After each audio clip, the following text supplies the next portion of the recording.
Adrian was a wealthy young man who lived in a large mansion that echoed with music, laughter, and arrogance. He had grown up with money, status, and attention, so he never had to work for anything. People respected him not because they loved him, but because they were scared of losing his favor. He dressed elegantly, spoke confidently, and believed that life was a game he would always win. When Adrian walked into a room, people straightened their backs and smiled, hoping to impress him. He liked the feeling of being powerful, admired, and always right. In the same mansion worked a maid named Clara. She was quiet, polite, and hardworking. She wore simple clothes, tied her hair neatly, and never argued with anyone. Her eyes seemed calm, but there was a sadness in them, like she carried a heavy past she never talked about. Clara moved like someone used to being invisible. She cleaned floors, polished tables, and served tea, always staying in the background, unnoticed unless someone needed something from her. Adrian barely looked at her except when he gave orders. One evening, the mansion hosted a formal party. Wealthy guests gathered in the ballroom, dressed in expensive clothing, enjoying music, wine, and shallow conversations. Adrian stood at the center, surrounded by people laughing at his jokes and praising everything he said. He liked being the smartest voice in the room. The guests admired his confidence, even when he spoke without thinking. During the party, a violinist performed a soft classical piece. The music filled the room with elegance. Adrian listened for a while, then shrugged casually, saying, "Playing the violin doesn't seem that difficult. Anyone could do it if they tried." The guests laughed politely, even though most of them thought he sounded foolish, but no one dared to disagree. Clara was serving drinks nearby. She paused when she heard those words, not because she wanted to correct him, but because she knew how wrong he was. Playing the violin was not easy, she knew that from experience. The instrument demanded patience, emotion, discipline, and a kind of pain that lived inside the music. But Adrian, who had never struggled for anything, could never understand that. One guest with a mischievous tone turned to Clara and said, "What do you think, girl? Could you play the violin if you tried?" The question embarrassed her. She looked down and shook her head. She didn't want attention, especially not in front of wealthy people who enjoyed mocking servants. Adrian smirked arrogantly. "Of course she can't," he said, sipping his drink. "She probably doesn't even know how to hold one." Some guests laughed, but others exchanged uncomfortable glances. Clara stayed silent, wishing she could disappear. Adrian's pride wasn't just rude, it was cruel in a way that seemed almost childish. He liked feeling superior. He liked reminding others of their place beneath him. Someone joked loudly, "Well, maybe she could play if she had a motivation." Adrian raised an eyebrow, amused. He loved challenges when he felt safe from losing. Motivation. He repeated, pretending to think deeply. Then, in a dramatic tone, he declared, "Fine, I'll make a promise. If she plays the violin beautifully, I'll marry her." The room exploded with laughter. Guests clapped and cheered at the absurdity of it. Some shook their heads, entertained by Adrian's boldness. Others whispered behind their hands, gossiping about whether he would ever keep such a ridiculous promise. Clara froze, stunned. She wasn't angry, she was hurt. Not because she wanted to marry him, but because he had turned her into a joke, like her dignity didn't matter. Adrian didn't notice her feelings. He was too busy smiling, enjoying the attention his outrageous statement brought him. To him, it was just another dramatic moment to impress the crowd. He assumed the promise was harmless because he never imagined Clara could play at all, let alone beautifully. He believed he was safe, clever, untouchable. But a few staff members who knew Clara's past looked at her quietly. They knew something Adrian didn't, that Clara once played the violin as a child, before tragedy turned her world upside down. Her talent wasn't destroyed. It had simply been buried under years of suffering. She had stopped playing not because she couldn't, but because life left her no room for music anymore. For Clara, Adrian's promise wasn't a joke, it was a wound. He didn't even know her story, but he spoke about her future as if it were entertainment. She kept her eyes on the floor, hands trembling slightly, wishing no one had seen the shame in her expression. Adrian continued boasting, raising his glass. "Anyway, I don't need to worry, she'll never do it, it's impossible." He said the word impossible with a kind of confidence only someone sheltered from struggle could have. Clara walked away quietly, her heart heavy but strangely alive. She was hurt, yes, but she was also awakening. Something inside her had shifted. For the first time in years, she thought about music, about her past, about who she used to be. Adrian had no idea that his careless sentence had awakened a storm he could not control. He never believed she would try. He never imagined she would succeed. He never expected that his own words would change both of their lives forever. But Clara, who had spent her life being silent, began to wonder, what if she didn't remain silent anymore?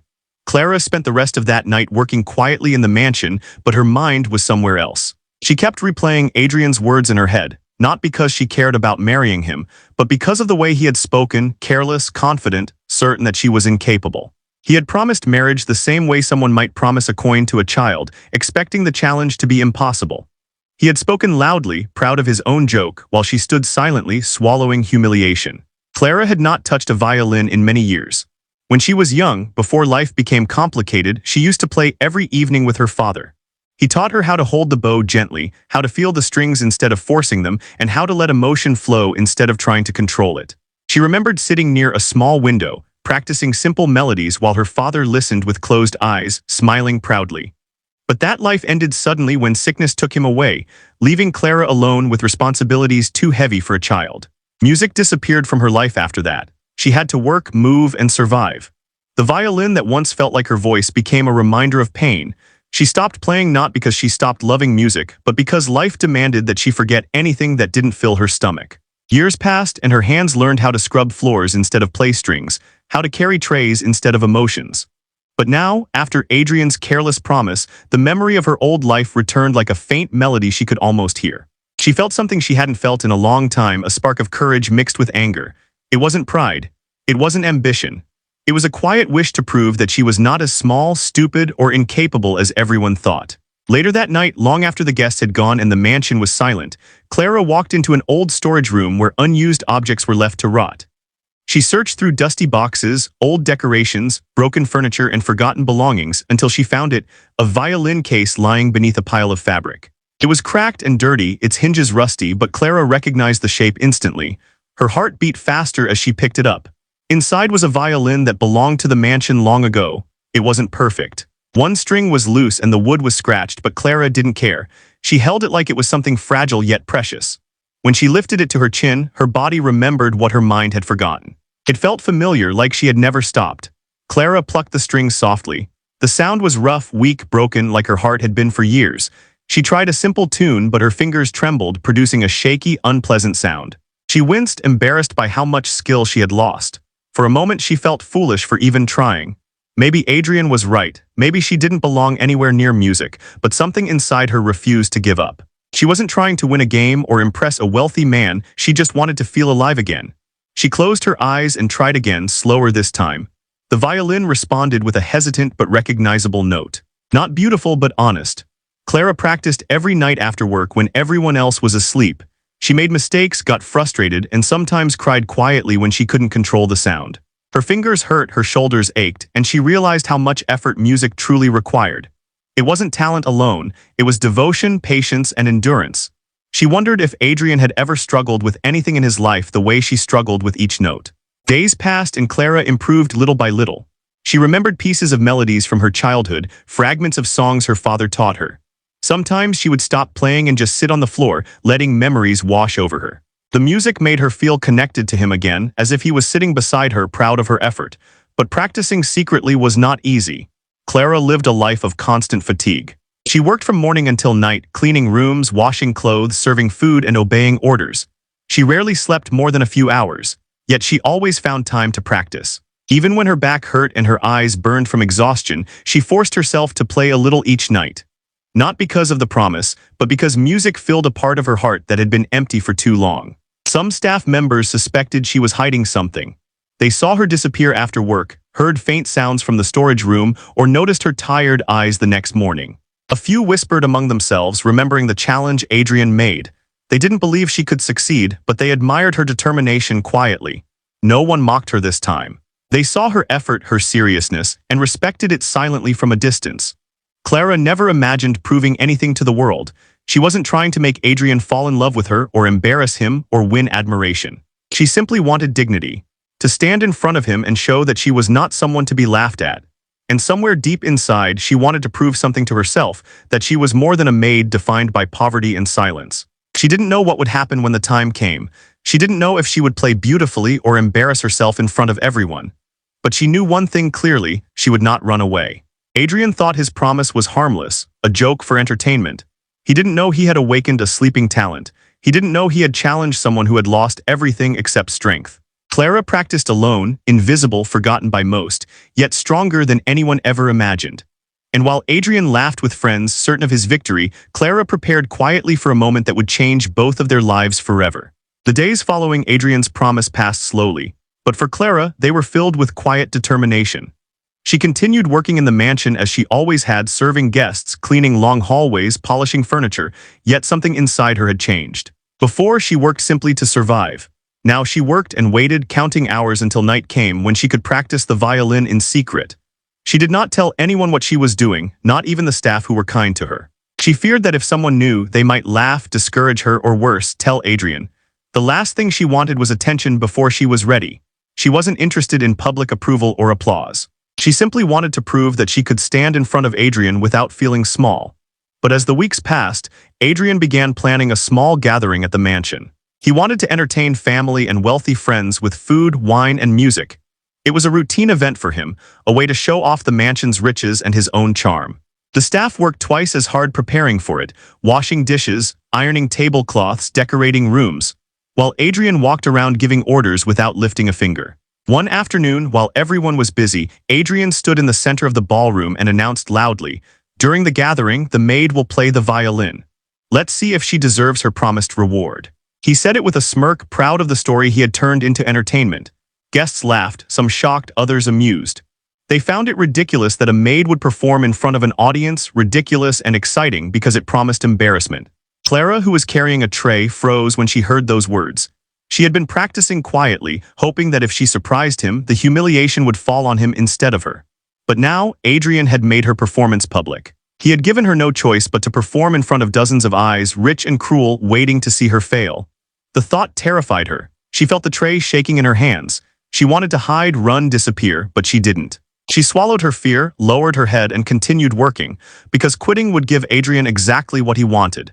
He believed that when the moment came, she would panic, make mistakes, and prove him right. He imagined himself laughing, and others laughing with him, while Clara blushed in humiliation. He thought failure was inevitable because he never imagined that someone from her world could possess talent. The other servants heard Adrian's announcement too. Some exchanged worried looks. They had seen Clara practicing secretly, heard the rough but improving sounds of her violin at night. They didn't know if she would succeed, but they admired that she was trying. A few wished they could help her, but they didn't know how. They couldn't practice for her, play for her, or protect her from public humiliation. All they could do was silently hope she wouldn't break. At night, Clara practiced harder. She pushed through mistakes, anger, and exhaustion. Her fingers ached, and sometimes she couldn't get a single note right. There were nights when she broke down crying, overwhelmed by fear and pressure. She sometimes whispered to herself, "I can't do it," then immediately corrected the thought, "I must do it." Her determination was stronger than her fear. Yet even as she practiced, she carried a painful truth in her heart. Success might not bring happiness. If she played beautifully, people might praise her, but then what? Would she really marry Adrian? The idea made her sick. She didn't want romance with him. She didn't want to belong to a world that treated her like a toy. All she wanted was dignity, proof that she could rise above humiliation. The days went by fast. The staff decorated the mansion with flowers and candles. The ballroom glowed with warm golden lights. Expensive food was prepared in the kitchen, and the best wine was brought from the cellar. Everyone knew that the event was important, but only Clara knew that for her, it could change everything. On the morning of the event, Clara woke up earlier than usual. She didn't practice that day.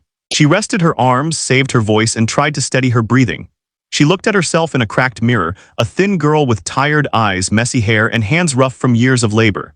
She didn't look like a musician. She didn't look like someone who belonged on a stage, but she reminded herself that music didn't care about looks. Music came from the heart. Her father had taught her that long ago when she wasn't broken. As evening approached, guests began to arrive, elegant and loud. Their clothes shined, their voices echoed, and the ballroom became a world she didn't belong to. Adrian welcomed everyone proudly, making speeches, toasting glasses, and telling jokes. He watched Clara from a distance, confident and relaxed, as if the night would be one more chance to show off. The staff whispered among themselves, nervous for her. They knew the performance was coming soon. They saw Clara walking quietly, bringing food to tables, her face calm but pale. She moved like someone walking toward a battlefield, not a celebration. Adrian finally announced the performance, raising his voice, calling everyone to attention. "Ladies and gentlemen, tonight you will witness something extraordinary. Our maid will attempt to play the violin. Let us see if talent can exist where we least expect it." People laughed, took seats, turned toward the stage. Clara stood behind the curtain with the violin in her hands, her heart pounding like a drum. She wasn't ready, not because she hadn't practiced, but because no one could ever be truly ready to face a room full of strangers who wanted to watch them fail. She closed her eyes and took one deep breath, remembering why she started. Not for him, not for marriage, not for applause, for herself. Then when the curtain opened and light hit her face, she stepped out into the world, not as a maid, but as someone who refused to bow to humiliation. And in that moment, the quiet determination she had been building for weeks filled her entire body, preparing her for the most important performance of her life. When the curtains opened, Clara felt the brightness of the lights hit her eyes, making it difficult to see the faces in the audience. But she knew they were there, hundreds of eyes waiting for something to happen. Some were curious, some amused, some already convinced that they were about to witness a failure. The air in the ballroom felt heavy, full of expectations Clara never asked to carry. She stepped forward slowly, holding the violin close to her chest. The wooden floor beneath her feet felt cold, and the silence of the crowd felt sharper than any noise she had ever heard. On the stage, every small movement seemed louder, every breath felt noticeable. Clara didn't feel like herself, she felt like a stranger, trapped in a moment that didn't belong to her. Adrian stood near the front row, relaxed and proud, as if this was a show he had organized purely for entertainment.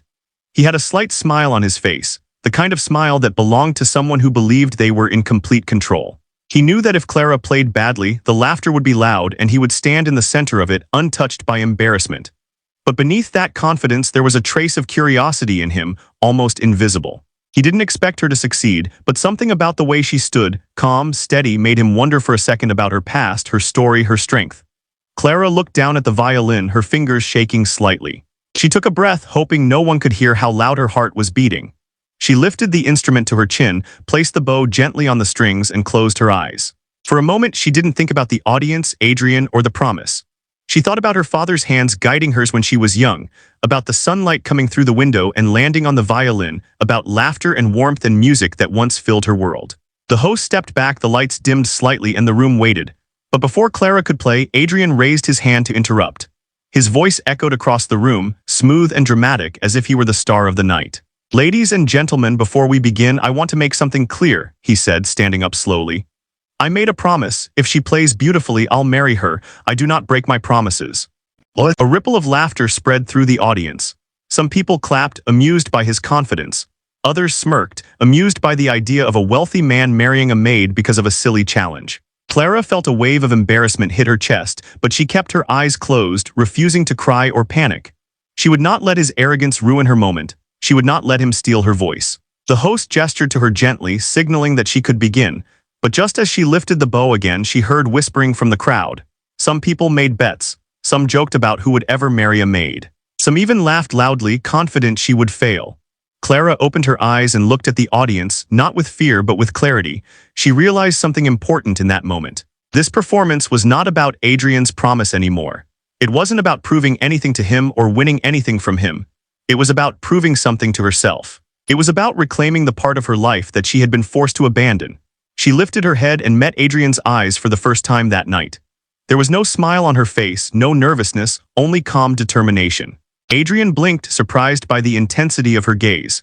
He expected a scared girl, but instead he saw someone who had lived a life far more difficult than his own. Before the performance began, a hush fell over the room. Even the ones who laughed now waited, curious, because something in the air had shifted.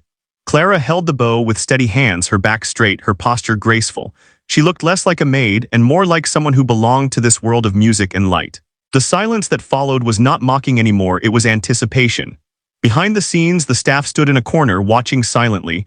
They were nervous but proud. They had seen her exhaustion, her effort, her secret nightly practice. They knew how much she had suffered to reach this point. They hoped desperately that she would not break.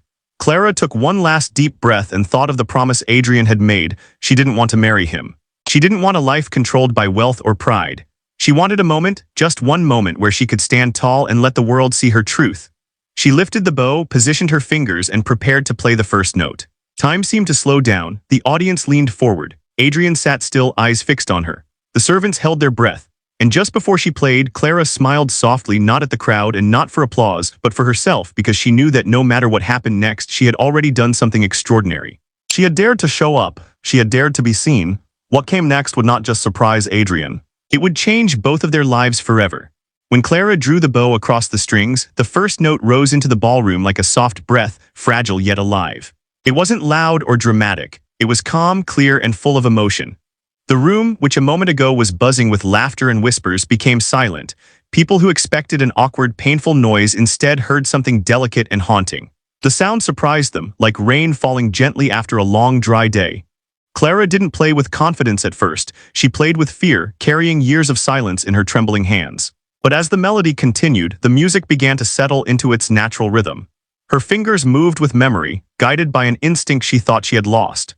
The years she spent cleaning floors and scrubbing dishes had not erased her talent, they had only hidden it. Adrian leaned forward, eyes narrowing. He expected a messy, amateur attempt, something that would confirm his belief that Clara could never rise above her position. Instead, he felt a small shock run through him. He didn't know music well, but he knew enough to recognize beauty, yet he remained expressionless, unable to accept that the girl he mocked was capable of such grace. The guests were confused, too. They didn't clap, laugh, or talk. They simply stared, listening to something they could not ignore. Every note carried weight, not because the performance was perfect, but because it was honest. Clara did not play like someone trying to impress the rich. She played like someone telling a story she had held inside for too long. Her music spoke of quiet suffering, long nights of loneliness, and a childhood cut short by responsibilities. It spoke of someone who had lost too much too early, yet refused to surrender completely. The violin became her voice, soft, trembling, but full of truth. Some guests felt embarrassed by how easily they had judged her. Others felt sympathy, realizing for the first time that beneath her simple uniform was a whole human being with dreams, pain, and dignity. As Clara continued, her confidence grew. Her shoulders relaxed, her bow hand steadied, and her sound grew richer. She no longer feared the audience, she no longer cared about Adrian's promise. She surrendered herself to the music, trusting it to carry her through. And as she played, something extraordinary happened. She stopped being a maid on a stage and became an artist. Adrian began to feel uncomfortable. Not because the music was bad, but because it was too good. He had never imagined his careless challenge would create a moment like this. He didn't understand how a woman who lived such a hard life could create such beauty. For the first time, he wondered who Clara truly was, beyond the job he paid her to do. Suddenly, the music changed. Clara shifted from a gentle melody to a more powerful one, filled with deep emotion. Her performance grew intense, like a storm building inside her chest. Her bow moved faster, her fingers danced across the strings with passion that startled everyone. The audience leaned forward, breathless, watching a girl transform into something unforgettable. The ballroom, decorated with gold, flowers, and light, began to feel different. It no longer looked like a place of wealth, it looked like a stage for truth. The rich guests, dressed in their finest clothes, felt small in comparison to the raw power of the music pouring from someone they had ignored their entire lives. Clara wasn't just playing notes, she was reclaiming the voice she lost when her father died, when she was forced into hardship, when life told her she didn't matter. Every sound was a declaration: I am here, I exist, I feel, I deserve. Some guests began to cry quietly, wiping tears before anyone could see. They didn't cry because the music was sad, they cried because they recognized their own fears and regrets inside it. It reminded them that everyone carries hidden pain, no matter how silent they are. Even the staff standing in the back watched with pride and awe. They had seen Clara struggle, fall asleep over her work, wake up before dawn, and practice until her hands hurt. They knew how much courage it took for her to perform. The staff didn't clap or cheer, they simply stood in solidarity, knowing she represented all of them. By the time Clara reached the final note, her breath was heavy, her hands trembling again. She held the bow in the air for a moment, letting the last sound fade slowly into the room.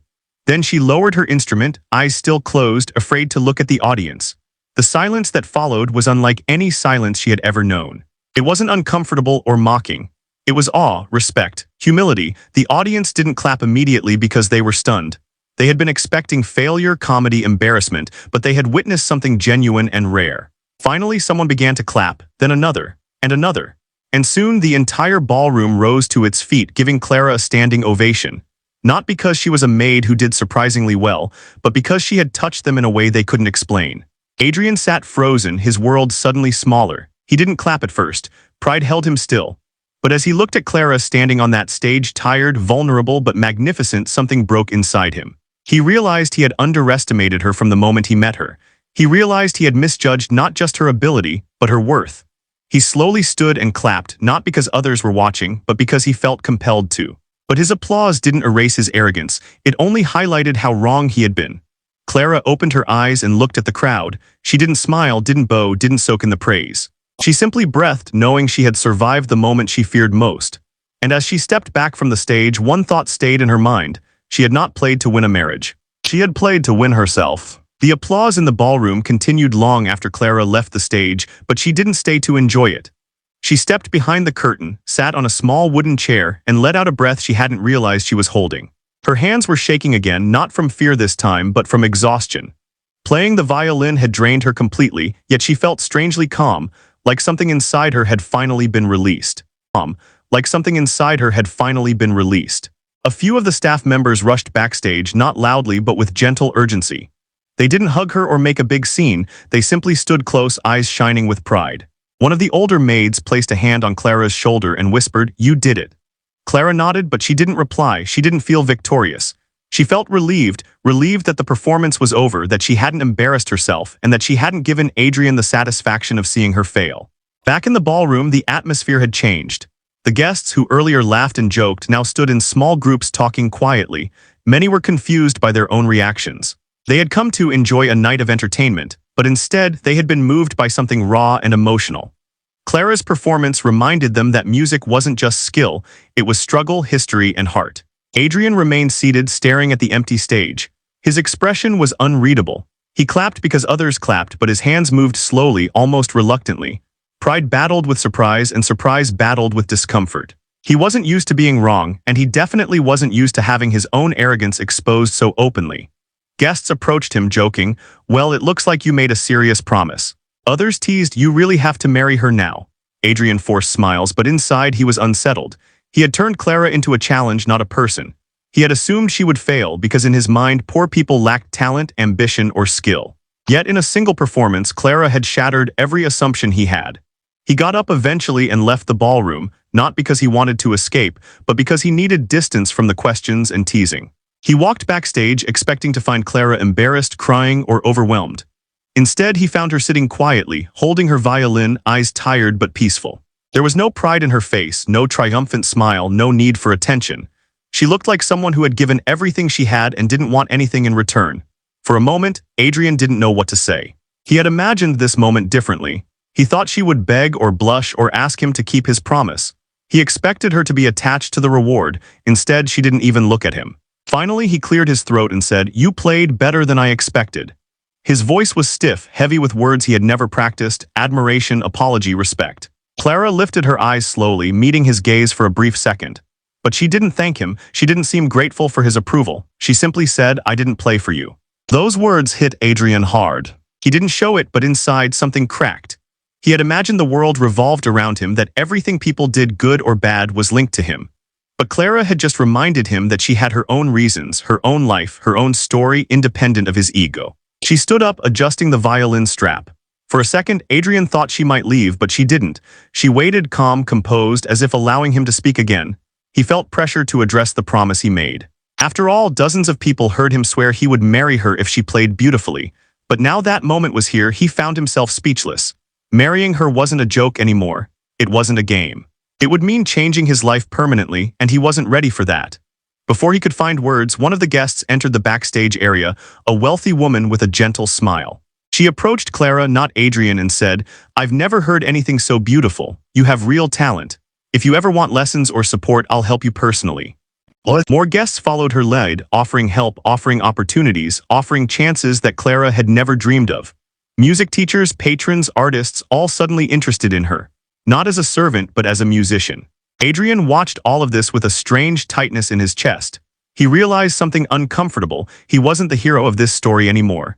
He wasn't the person people admired tonight. Clara, the girl he treated like a joke, had become the center of attention because she earned it, not because she asked for it.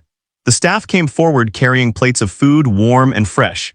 Clara didn't rush toward them. She took a single plate politely, eating slowly as if she wanted to savor each bite. She didn't look desperate anymore. She looked human, hungry, tired, but dignified. People around her spoke about her talent, her potential, her future. No one spoke about her marriage to Adrian. The promise, once a source of excitement and mockery, now felt childish and irrelevant. Clara had risen so far above it that it didn't matter anymore. Adrian stood quietly, hands in his pockets, watching her. He had expected a simple outcome, success or failure. But he had never expected this transformation, not in Clara and not in himself. For the first time in his life, he felt small. Clara didn't win anything material. She didn't gain wealth, fame, or power. But she gained something far more valuable: respect. Not because someone gave it to her, but because she earned it. And Adrian realized that his careless promise had awakened a strength he never believed existed. Not in hers, but in the girl he never bothered to truly see. In the days that followed the performance, Clara's life began to change in small, quiet ways. She continued to work as a maid, waking early, cleaning rooms and serving meals, but there was a new atmosphere around her. People didn't speak to her in the same careless tone anymore. They greeted her with soft smiles, stepped aside when she walked, and treated her with a kind of gentle respect she had never known. No one said it directly, but everyone had seen her on stage, seen her courage, seen her talent, and could no longer pretend she was just a background figure. Clara didn't let the attention go to her head. She didn't walk differently or speak louder. She didn't mention the performance unless someone asked. She went back to being quiet, humble, and hardworking, but inside she felt different. For the first time in many years, she felt capable. She felt seen, and although she didn't say it out loud, she felt proud of herself. Not because she impressed rich people, but because she didn't give up when fear tried to crush her. The wealthy woman who had approached Clara after the performance kept her promise. She returned to the mansion with a music teacher, a gentle man in his 50s who had spent his entire life teaching young musicians. He listened to Clara play a few notes, closed his eyes thoughtfully, and said, "She has a gift, not talent gift. Talent can be taught, a gift can only be nurtured." Clara didn't fully understand what that meant, but she understood that someone believed in her. The woman arranged for Clara to attend lessons twice a week, with food included. Clara was nervous at first. She was afraid she would disappoint them, afraid that expectations would suffocate her. But the teacher did not pressure her. He taught her slow, patient movements, helping her rediscover music without fear. Meanwhile, the mansion continued to run as usual. Parties came and went, guests laughed, staff worked, and Adrian remained the center of wealth and status. Yet something had shifted around him, too. People joked less about his marriage promise, not because they forgot, but because it no longer amused them. The idea of turning Clara into a punchline felt childish now. Adrian avoided Clara at first. Not because he disliked her, but because he didn't know how to face her. He didn't know how to speak to someone he had insulted so deeply, someone he underestimated publicly, someone who had proven him wrong in front of everyone who admired him. His pride and his conscience fought inside him, leaving him restless. He often stood in the hallway watching Clara practice quietly with the teacher. He didn't interrupt. He didn't speak. He simply watched, curious and strangely moved by her discipline. He saw her fumble, get frustrated, laugh softly when she made mistakes, and try again with determination. She was not performing for applause anymore. She was building herself. Adrian, who never had to struggle for anything, found himself mesmerized by the sight of someone working so hard for something uncertain. He didn't fully understand it, but he respected it. One afternoon, Clara walked past him carrying towels and cleaning supplies, and Adrian called her name softly. She stopped, stiffened, and turned to face him, waiting silently. He opened his mouth to speak, but the words got tangled in his throat. He wanted to apologize, but pride made the sentence heavy. After a long pause, he said, "I didn't know you could play like that." Clara nodded once. She didn't thank him or smile. She simply replied, "You didn't know me." Her words were quiet, but they hit him like a heavy stone. She didn't attack him. She didn't try to embarrass him. She simply stated the truth, a truth so simple it destroyed every assumption he ever made. They stood there awkwardly, two very different lives colliding in silence, until Adrian walked away, unsure of how to exist in a world where he wasn't the smartest person in the room. Clara's world, meanwhile, expanded. She was offered a better violin, not new but well cared for. She received books about music, notebooks, and pencils. Staff helped her practice lyrics, though they did not understand much about music. They helped her because they wanted her to succeed in something bigger than the mansion. But not everyone greeted her success with kindness. A few jealous servants whispered that Clara had changed, that she was becoming proud, that she was getting special treatment. Clara ignored them, not because she didn't care, but because she didn't have energy for bitterness. She knew these people were fighting their own battles: poverty, insecurity, loneliness. She understood their pain because she had lived it. Sometimes late at night, Clara sat alone in her room, holding the violin and thinking about her father. She imagined his smile, imagined him saying, "You're doing well," imagined him sitting beside her as she played. Those quiet moments brought tears to her eyes, not from sadness but from gratitude. She had lost him, lost music, lost hope, but somehow she had found them again. Her future was still uncertain. She didn't know if she would become a musician, leave the mansion, or change her life completely. But for the first time, she believed she had choices. She believed in tomorrow. And Adrian, watching from a distance, realized something he never expected. He was not the one saving her. She was saving herself. And that, more than anything, made him question everything he had ever believed about status, talent, and worth.